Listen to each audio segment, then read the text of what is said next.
खान साहब भी cross examination सुनने के लिए वहाँ पर स्पेशली रोस्टम पर गए। उन्होंने कहा मैं चेक तो करूँ कि किस तरह से झूठी जो है वो गवाही दी जा रही है।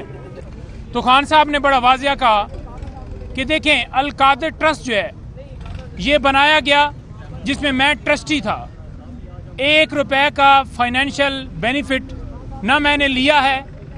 और इसकी अगर मिसाल दी जाए तो आप देखें कि नमल यूनिवर्सिटी हो या शौकत खानम अस्पताल हो तो उसकी ज़मीन कभी फिर इल्ज़ाम लगा दें कि वो मेरे नाम पे हुई है।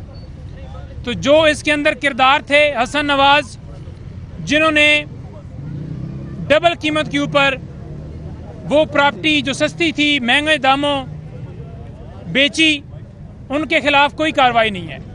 और उन्होंने आज मीडिया से बात करते हुए ये बातें बड़ी वाज़े तौर पर की कि लंदन एग्रीमेंट के तहत जिस तरह से हमारी पार्टी के ऊपर क्रैकडाउन किया गया, केसेस बनाए गए, जेल में डाला गया, डिस्क्वालीफाई किया गया, और दूसरी तरफ देखें कि नवाज शरीफ को किस तरह से 6 से 7 दिनों में क्लीन चिट दे दी गई और सुप्रीम कोर्ट ने उनकी डिस्क्वालिफिकेशन भी ख़त्म कर दी।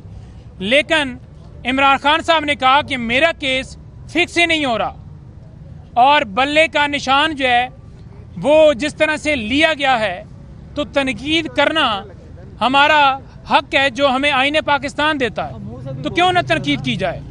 और ये जो JIT बनाई गई है, इस हवाले से भी खान साहब को इतला थी और वो मुस्कुरा रहे थे कि ये चाहते हैं कि फैसले जो हैं या केसेस इस तरह से चलाए जाएं कि 4 अदालतें आकर जेल में समाअत कर रही हैं, इलेक्शन कमीशन समाअत कर रहा है और सिर्फ एक शख्स के खिलाफ कार्रवाई कर रहा है कि उसने रूल ऑफ लॉ की बात की है, एब्सोल्युटली नॉट की बात की है।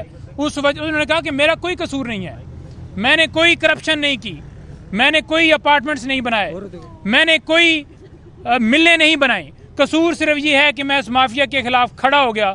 इस वजह से मेरे ऊपर केसेस बनाकर और इस तरह से चलाए जा रहे हैं। क्या हमारा हक नहीं है कि हम तनकीद भी कर सकें?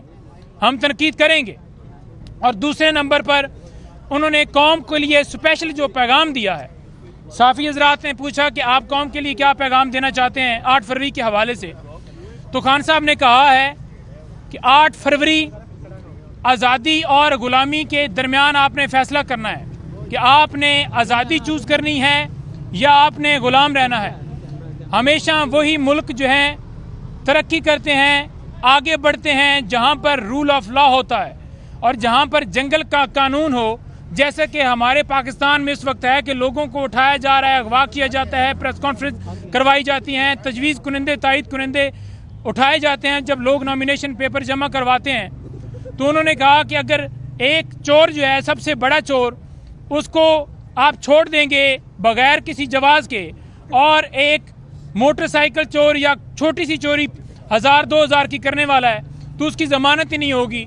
जब तक मुल्क के अंदर 2 कानून होंगे, अमीर के लिए जो कानून है वो कानून से ऊपर ना हो और गरीब को इंसाफ दिया जाए, ये है रूल ऑफ लॉ। और रूल ऑफ लॉ जब तक नहीं होगा मुल्क नहीं तरक्की कर सकता। तो 8 फरवरी आपने फैसला करना है कि अपने मुल्क को आज़ाद करवाना है, अपने मुल्क को इस गुलामी से निजात दिलवानी है, या कि हमने बैसियत गुलाम कौम ही रहना है। इमरान खान साहब का मोराल माशाल्लाह बहुत बुलंद, डटे हुए थे। इलेक्शन के हवाले से उन्होंने भरपूर कहा कि आपने अपना हौसला जो है, हिम्मत जो है नहीं हारनी। और पोलिंग डे के ऊपर जाकर, हालांकि ये सवाल किया गया कि आपके पोलिंग एजेंट्स उठाए जाएंगे, उन्होंने कहा ये जो मर्जी है कर लें। एक तो ये एक्सपोज हो गए हैं और एक्सपोज मैंने इन्हें कर दिया है, लेकिन साथ साथ जो मर्जी ये कर लें, इंशाअल्लाह ताला आप देखेंगे कि हर तरफ आपको इमरान खान ही नजर आएगा।